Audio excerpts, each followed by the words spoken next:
मित्रांनो नमस्कार। आगामी पूर्व परीक्षेसाठी सर्वांसाठी महत्त्वाची कलमांची ट्रिक तुम्हाला मी आज सांगत आहे, ज्यामध्ये कलम 75 ते 81 तुम्ही लक्षात ठेवू शकता फक्त एका वाक्याच्या आधारावरती। ते वाक्य आहे ते म्हणजे पंतप्रधान महान कार्य करते हे सरल। पंतप्रधान महान कार्य करते हे सरल। मग हे तुम्ही ट्रिकमध्ये कसं अप्लाय करणार आहे, तर यामध्ये पंतप्रधान कलम 75 ते 81 आपल्याला कलम बघायचे आहेत। 75 नुसार पंतप्रधानाची नेमणूक कोण करतील? राष्ट्रपती करतील, म्हणजे PM नावातच आहे। महान महान म्हणजे महान्यायवादी कलम 76 नुसार असणार आहे।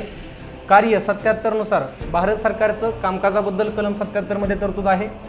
कलम 78 मध्ये सांगितलेलं आहे बघा, पंतप्रधानाचं कर्तव्य, करते म्हणजे काय कर्तव्य, पंतप्रधानाचं कर्तव्य घटनात्मक कर्तव्य आहे। कलम 79 नुसार स फॉर संसद आहे, र फॉर राज्यसभा रचना 80 मध्ये आहे आणि 81 मध्ये लोकसभेची रचना आहे। मित्रांनो अशाच नवीन नवीन ट्रिक्ससाठी आपल्या YouTube चॅनलला आत्ताच फॉलो तुम्ही केलं पाहिजे आणि तुमच्या मित्रांपर्यंत लिंक शेअर केली पाहिजे। धन्यवाद।